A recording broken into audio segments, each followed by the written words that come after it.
Hello champions, कैसे हैं आप सब। तो कैसी चल रही है तैयारी। आप लोग भी बहुत ही द्रुत गति से तैयारी कर रहे होंगे और हम लोग की तैयारी भी आप लोगों के लिए उतनी गंभीरता से और उतनी ही तेजी से चल रही है, क्योंकि जो चीजें आपके सामने पहुंचती है ना, वो आपके लिए तो आपके लिए आसान होता है, बट उसको आसान बनाना पड़ता है। खैर, अभी हम बात करेंगे 17 नवंबर के बारे में। आप लोगों में से सब लोग 17 नवंबर की तैयारी में लग गए होंगे। ये एक ऐसा डेट है जिसपे सबसे बड़े सपने को आप पूरा करने जाएंगे, बट ये एक ऐसा डेट है 17 नवंबर जो बहुत ही ज्यादा पैनिक कर रहा होगा आप लोगों को। कई सारे स्ट्रैटेजी वीडियोस, कई सारे लोगों के जो भी बहुत सारे वीडियोस आ रहे हैं जहां पे बताया जा रहा है ऐसे पढ़ो वैसे पढ़ो, बहुत सारी चीजें चल रही है ना। एक चीज ध्यान रखना और अच्छे से ध्यान रखना, ये जो 17 नवंबर सिर के ऊपर हावी हो गया ना, तो आपकी सारी तैयारी को ये खराब कर देगा। ठीक है, 17 नवंबर को आपको अपने ऊपर हावी नहीं होने देना। अच्छे से समझ लीजिए इस बात को, क्योंकि सिर्फ एक ही चीज चल रहा है 17 नवंबर 17 नवंबर, और ऑब्वियसली है, हम उसको तो लेके चल ही रहे हैं तैयारी को। हमें 17 नवंबर को क्वालिफाई करना है, बट अब इसको लेकर पता है क्या हो रहा है, इसको लेकर हो ये रहा है क्रैश कोर्स, इतने पढ़ो उतना पढ़ो, ये सब्जेक्ट पूरा करो, ऐसे करो वैसे करो, ये सारी चीजें बताई जा रही है। और एक लेवल पे जाके आप थोड़ा कंफ्यूज हो जाओगे कि क्या करें, बहुत हड़बड़ाहट में तो नहीं पढ़ना है, बहुत कम समय तो नहीं है। समझ में आ रहा है, ऐसा तो नहीं है कि वेंटिलेटर पे बैठे लेटे हुए हैं, बस सांसें चल रही है। समझ में आ रहा है, मतलब कुछ इस तरह का सिचुएशन है। बट क्या लिटरली ऐसा सिचुएशन है? क्या सही में आप 17 तारीख को आपका एग्जाम है? आप सोचिए, सितंबर पूरा आपके हाथ में है, अक्टूबर पूरा आपके हाथ में, 15 दिन का नवंबर आपके हाथ में, 2 दिन निकल गया उसको जाने दीजिए, तब भी आपके पास 75 डेज है। 75 डेज, और इस 75 दिनों में जो 75 डेज है ना,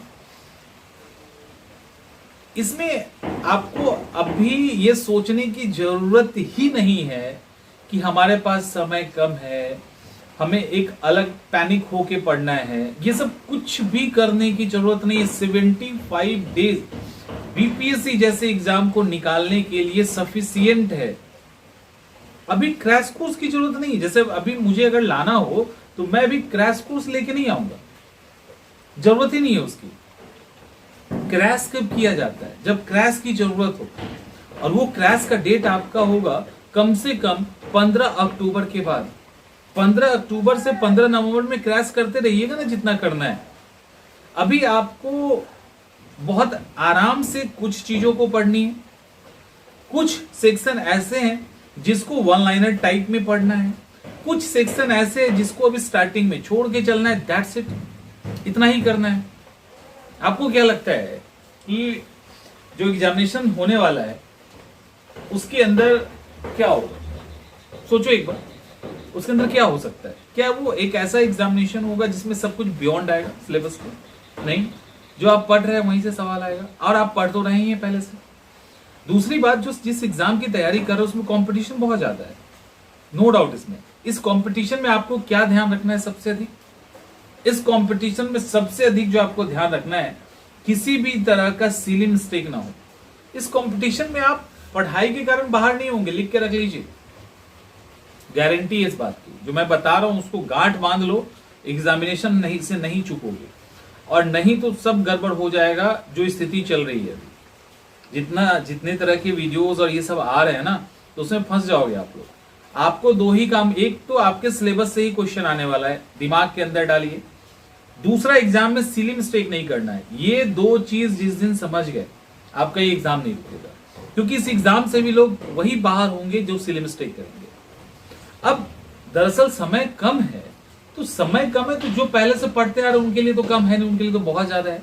जिन्होंने नॉन सीरियस थे, जिन्होंने डेट के पहले उतने सीरियसली तैयारी नहीं की, समझिए, जो एग्जाम डेट आया उसके पहले उतनी सीरियसली तैयारी नहीं की, अब सीरियसली तैयारी करने जा रहे हैं, आपके लिए भी सफिशिएंट टाइम है ना। आपको करना क्या है? सवाल है कि करना क्या है। देखो, करना ये है कि जितना भी आपका सब्जेक्ट है उसको 2 भाग में आप डिवाइड कीजिए। पहला पार्ट वो हिस्सा जो बहुत ही ज्यादा मायने रखता है, कन्वेंशनल है, उसको बड़े आराम से पढ़िए, कोई जल्दी नहीं, कोई जल्दी नहीं है। जैसे पॉलिटी, अब पॉलिटी के अंदर आप बहुत हड़बड़ा जाओगे और फंडामेंटल राइट समझोगे ही नहीं, डीपीएसपी समझोगे ही नहीं, फंडामेंटल ड्यूटी समझेंगे ही नहीं, रीट क्या होता है सुप्रीम कोर्ट हाई कोर्ट का पता ही नहीं चल रहा है, समझ नहीं आ रहा, याद कर लिए, और कॉन्सेप्ट बेस्ड सवाल होगा तो आप सॉल्व कर लोगे सवाल। एक बार सोचिए, सवाल आपका सॉल्व हो जाएगा। आप पार्लियामेंट के बिल को अच्छे से समझ नहीं रहे हो, सिर्फ आप मनी बिल और फिनांस बिल को फैक्चुअल पढ़ लेंगे तो आपका हो जाएगा नहीं।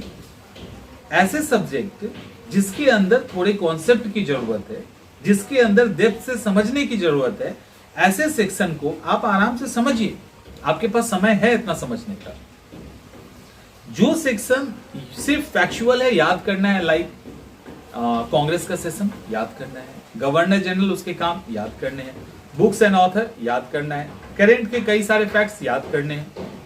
तो जो याद करना है उसको याद करते चलिए, और जो समझने वाला हिस्सा है कन्वेंशनल टाइप का, उसको समझिए, वहां पे हड़बड़ी नहीं दिखाओ, क्योंकि अगर वहां हड़बड़ी दिखाओगे तो सिली मिस्टेक होना तय है, कोई नहीं काट सकता है सिली मिस्टेक से। समझ में आ रहा है? तो सिली मिस्टेक से बचना है तो चीजों, हर सब्जेक्ट का जो बेसिक थ्योरी है, हर सब्जेक्ट के जो बेसिक कॉन्सेप्ट है, उस बेसिक कॉन्सेप्ट पे आपका कमांड होना चाहिए, उसको मिस नहीं करना है, किसी भी स्थिति में वो मिस नहीं होना चाहिए। समझ में आ रहा है कि नहीं आ रहा? तो अनाप शनाप चीजों को देखकर दिमाग खराब करने की जरूरत नहीं है। और ये आपको समझ कैसे आएगा कि आपको क्या पढ़ना है, तो ये सिर्फ आप ही समझ सकते हैं, हम यहां से बोल के नहीं बता सकते, कोई और नहीं बता सकता। हर स्टूडेंट अलग होता है, ये आपको एक्सेप्ट करना होगा। आप अलग है, ये आपको एक्सेप्ट करना होगा। आप बहुत तेज हो सकते हैं, आप बहुत, जिसको बहुत धीरे समझ में आता है, कम समझ में आता है, या आपकी मेमोरी शार्प हो सकती है, शार्प नहीं हो सकती है। आप किसी भी सब्जेक्ट में ठीक हो सकते हैं, दूसरा उस सब्जेक्ट में हो सकता है ठीक ना हो। तो हर एक स्टूडेंट अलग है, और हर एक स्टूडेंट को ये बात माननी होगी। जैसे ही आप मान लोगे कि हम अलग हैं, तो आपके लिए वो अलग स्ट्रेटजी, वो अलग तरीके होंगे जिससे आप एग्जाम को हैंडल करेंगे। समझ में आ रहा है? और ये आपको करना ही होगा किसी भी स्थिति में। भीड़ चाल में मत चलिए, जो अभी चल रहा है ना उसमें मत चलो। उसमें कई हाईली अनएक्सपीरियंस्ड लोग होंगे जो आपको सजेस्ट कर देंगे और आप डूब जाओगे उसमें, कोई नहीं बचाएगा फिर।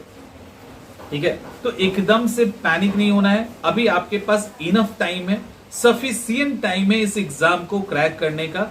कहीं से भी समय कम नहीं है, कहीं से भी समय कम नहीं है, और कहीं से भी इतना कम समय नहीं है कि आप सब्जेक्ट के कॉन्सेप्ट और बेसिक थ्योरीज को नहीं पढ़ो। मैंने फिर से कहा, दो चीज ध्यान में रखना है। एक तो जो जैसे सवाल सिलेबस की अकॉर्डिंग आते हैं, सवाल वैसे ही आएंगे, और दूसरा ध्यान ये रखना है सिली मिस्टेक नहीं करना है। इन दो को ध्यान रख के एग्जाम की तैयारी करो। आप हर एक सब्जेक्ट के कोड एरिया को समझ सकते हैं, और उसके बाद जो फैक्चुअल कंटेंट है याद कर सकते हैं। पढ़ाई को दो पार्ट में डिवाइड कर दीजिए, एक फैक्चुअल कंटेंट, एक कॉन्सेप्ट बेस्ड कंटेंट, दोनों को साथ में लेके चलिए। एक और पार्ट होना चाहिए जो एक्सक्लूसिव रिवीजन का क्लास सेक्शन हो, जहां पे आप पूरी तरह से रिवीजन करें चीजों को। तो रिवाइज करना बहुत जरूरी है। तो इस अप्रोच से आगे बढ़ो ना, कोई दिक्कत नहीं होगी आपको। और एकदम से पैनिक, आपको 17 नवंबर कब याद रखना है? 15 अक्टूबर के बाद। 15 अक्टूबर के पहले 17 नवंबर याद नहीं रखो। आप फुल स्पीड में तैयारी कीजिए, फुल स्पीड में आप रहिए, अपने आप को कम नहीं और स्लो नहीं होने दीजिए। और 17 नवंबर को अपने ऊपर हावी बिल्कुल ही ना हो। पता है कितना भी मैं बोलूंगा ना, तब भी ऐसे कई सारे स्टूडेंट होंगे जो हिम्मत हारेंगे। तो आपको वो हारने की जरूरत नहीं है, वो जस्ट एक धोखा है जिसमें आप फंस जाओगे। तो बिल्कुल मत हारिए और आराम से एग्जाम की तैयारी कीजिए। अभी भी एग्जाम आप निकालेंगे, गारंटी है इस बात की। ठीक है? उम्मीद करते हैं चीजें समझ में आ गई। क्लियर? चलिए मिलते हैं हम लोग नेक्स्ट